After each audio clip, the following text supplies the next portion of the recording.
안녕하십니까. 태성여기법인의 이용원 회계사입니다. 오늘은 이제 어제 제가 엑셀로 올려드린 전환사채 발행 및 이자 비용 회계 처리에 대해서 말씀을 드리려고 합니다.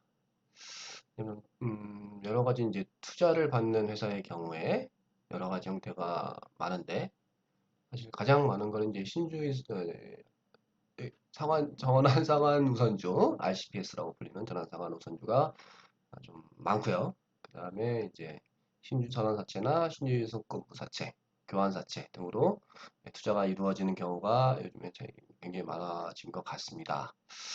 그래서 오늘은 전환사채 회계 처리에 대해서 이제 알아볼 텐데요. 또 말씀드리면서 관련된 사항에 대해서도 좀 말씀을 드리도록 하겠습니다.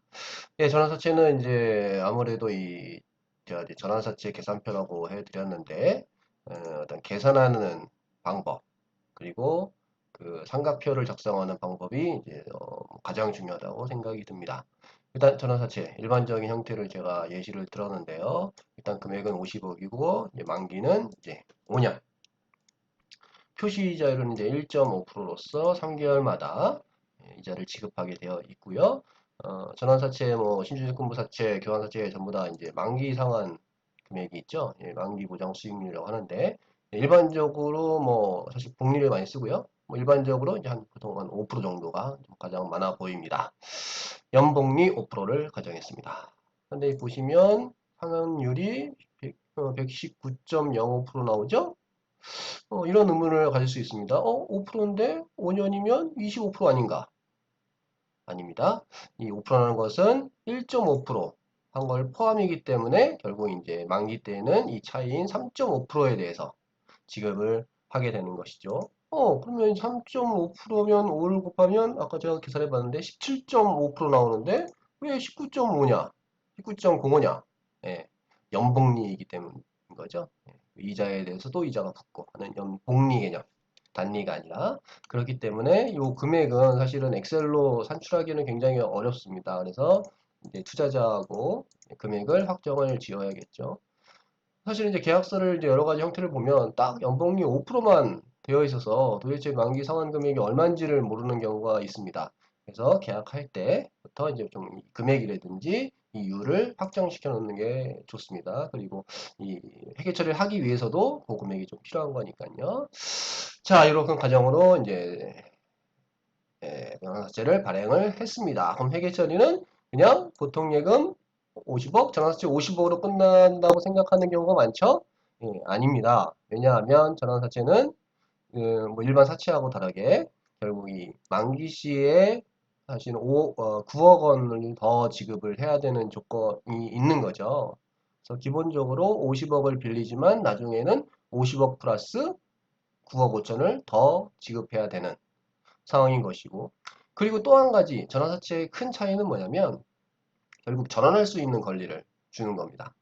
그래서 우리는 나중에 사채를 50억을 지급을 해야 되는 의무가 있고, 상환 할증금을 포함해서 지급해야 되는 의무가 있고, 그리고 향후에 전환할 수 있는 권리까지를 부여한 것이죠. 결국 어떤 60, 70억에 해당하는 어떤 의무나 권리를 줬는데 우리는 50억밖에 못 받은 겁니다. 어떻게 생각하면. 예. 그래서 그 차이인 19억이 전부 또 5년 동안 이제 이자 비용으로 비용 처리가 되는 것이죠. 그래서 이제 혹자들은 그냥 얘기하는 거죠. 왜 1.5%만 지급하면 되는데, 그럼 이자 비용 50억에 1.5%인데, 왜, 이렇게 엄청나게 많은 금액이 이자 비용으로 계산되느냐? 예, 굉장히, 어, 많이 얘기를 하시고, 한 10번 정도 설명해도 잘 이해를 못 하시죠? 예, 다시 한번 정리하면 이렇습니다. 50억을 우리는 줘야 되고, 나중에 만기 상환할증금 9억을 더 줘야 되고, 그리고 이것뿐만이 아니라 어떤 캐시적으로 나가는 것뿐만이 아니라 우리 보통주로 전환할 수 있는 권리까지 줬기 때문에 사실은 요 어떤 분기에서만 보면 70억을 어떤 주는 대가로 우리는 50억을 받았다. 따라서 한 19억 6천 정도는 5년 동안 이제 이자 비용으로 계산을 해야 된다라는 것입니다. 자, 그럼 이제 문제는 결국 이 전환권 대가를 어떻게 구할 것이냐의 문제입니다. 결국 이제 우리는 이 50억을 받았는데 그 그거를 부채에 대한 부채와 전환권 대가로 이제 쪼개야 되는 것이죠. 예, 일반 회계 기준은 일단 요거는 이제 자본으로 처리하게 되어 있는데 IFRS는 이제 자본이냐 부채에 대한 이슈가 있기 때문에 일단 오늘은 일반 회계 기준에 따라서만 좀 설명을 드리겠습니다. 일반 회계 기준에 의해서는 전환권 대가는 자본으로 되어 있고요. 왜냐하면 보통주로 전환할 수 있는 권리이기 때문에.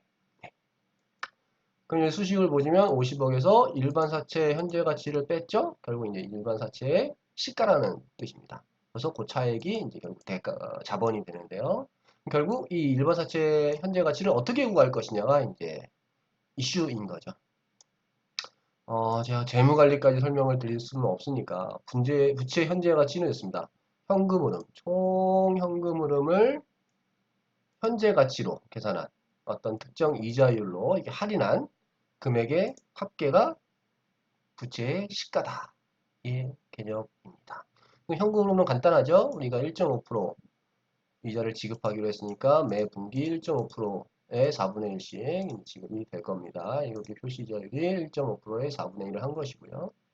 그 다음에 이게 이제 우리 이자 플러스 뭐 만기 상환 할증금 플러스 원금에 해당하는 금액이고요. 이게 이제 우리 현금 흐름이 부채에 대한 현금 흐름이 될 겁니다. 뭐 조기 상환, 뭐 조기 상환권, 뭐 기타 등등 여러 가지 조건들이 있지만 일단은 만기 상환한다고 가정하고 보통은 현금을 구하고 자체의 가치를 구하게 됩니다. 그럼 결국 중요한 건 요 이자율. 이자율을 어떻게 구할 것이냐. 예.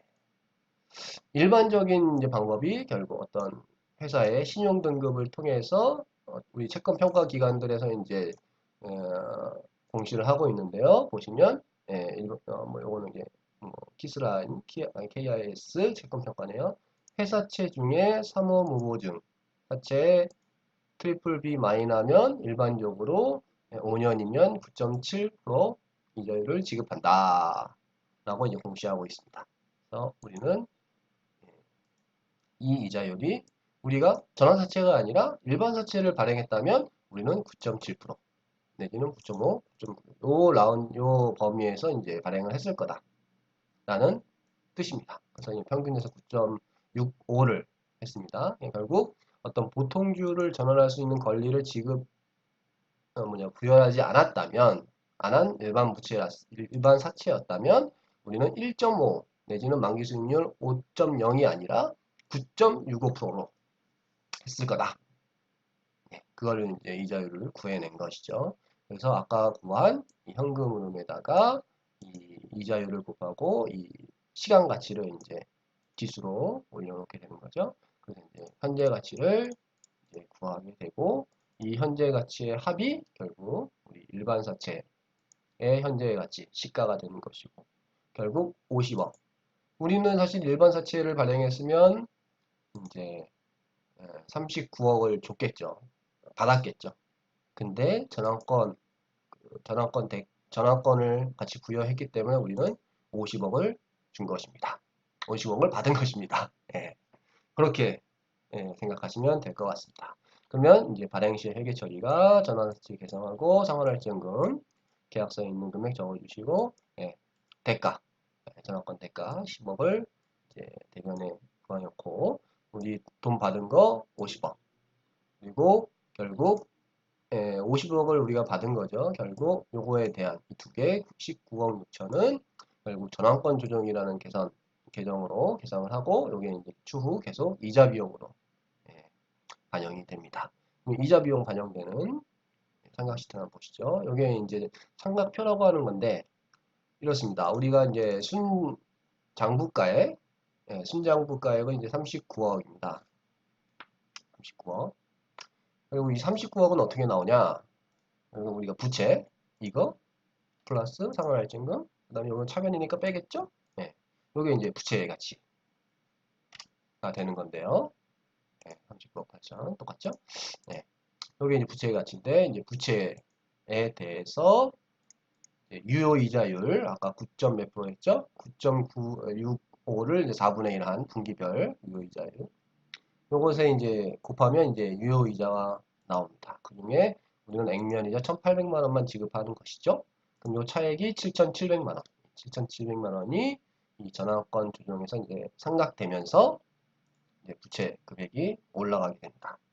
이런 방식으로 이제 유효이자율 삼각표를 이제 작성을 하고, 결국 이 마지막에 나오는 이 순장부가액은 결국 우리가 돈으로 지급해야 되는 원금과 상환할증금 금액이 나오게 되는 것이죠. 그래서 이제 단수 차이가 있기 때문에 일단 유효이자에서 일부 단수가 적용되는 해서 이 삼각표를 완성하게 됩니다. 그러면 회계 처리를 보시죠. 일단은 발행을 하고 첫 해 11월 27일 날 우리가 이자를 발행을 지급을 하게 됩니다. 그러면은 보통 예금으로 나가겠죠? 그리고 우리는 1,800만 원을 이자 비용으로 계산하는 것이 아니라 이 유효이자 9,600만 원을 이자로 지금 이자 비용으로 계산을 하게 되고, 그 차이만큼은 결국 전환권 조정을 이제 없애는 거죠. 계속 이제 없애 나가게 됩니다. 그래서 이렇게 이자 지급 시에는 이렇게 회계 처리가 됩니다. 제가 여기다 좀 표현을 했는데, 그 원천 징수가 있습니다. 보통 이제 지방세까지 15.4%를 내는데, 여기 이제 원래는 요거보다 원천세 띈 금액만큼 적게 지급을 하고, 그걸 내수금으로 이제 계산을 해놔야겠죠. 그 부분은 제가 뺐습니다. 그리고 이제 여기다 써놨는데, 이게 무조건 15.4%냐 하면 아닙니다. 뭐 기간 투자자의 어떤 면세율, 뭐 비율에 의해서 이게 사실 6점 몇 프로 될 수 있고, 그 비율에 따라서 뭐 7점 몇 프로, 뭐 여러 가지 형태가 나올 수가 있으니까, 기간 투자자한테 이제 투자를 받는 경우에는 원천징수율을 한번 확인을 해봐야 됩니다. 참조하시고요. 그 다음에 이제 2017년 결산분기 때는 11월에 지급하고 2월에 지급하다 보니까 12월 말에는 이제 결산분기가 필요합니다. 그래서 어떤 일수, 총일수가 92일에 이제 9,800만 원, 1,800만 원을 지급하니까 12월 30일까지 경과했으면 35일. 따라서 요 비율만큼 이지급 비용 잡고 전환권 조정 상가액을 계산하고 나머지를 이자 비용으로 잡는 방법을 분계를 회계 처리해야 됩니다. 그러면 이제 제가 요 산식을 따라가 보면 이제 재무상태표 내지는 손익계산서에 계산되는 금액들이 이제 나오게 됩니다. 이런 방식대로 이제 그 다음 해에도 이자 비용 인식하고 지급하고 그리고 이제 결산 분계를 처리를 하게 됩니다. 그래서 이제 따라가 보면 아시겠죠? 그래서 제가 이렇게 전표를 형성을 한 것까지 그대로 가져오는 부분이고요. 그래서 재무상태표가 어떻게 그려지느냐 보시면 전환사채 있고 상환증금이 그대로 되어 있고요. 전환권 조정이 이제 부채 차감 계정으로 들어와서 전환사채 관련된 부채 총액은 이제 40억이 되는 거죠. 이렇게 되고 그 다음에 여기 전환권 대가가 계산이 되어 있고요. 뭐 조기 상환, 뭐 상환하고 일부 뭐 전환되고 하는 게 없으면 대가는 계속 첫 해년도 둘째 년 똑같이 가고요. 상환할 경우도 마찬가지 똑같이 가고 전환세 똑같이 가고 전환권 조정만 아까 말씀드렸듯이 이자 부분에 의해서 유효이자율과 액면이자율의 차이만큼이 이제 줄어들면서 부채 금액이 계속 커지게 되죠. 44억이 됐죠. 첫 해에는 40억이 됐고 그 다음에 계속 이제 부채가 늘어나면서 이자 비용이 추가로 발생하는 구조가 됩니다.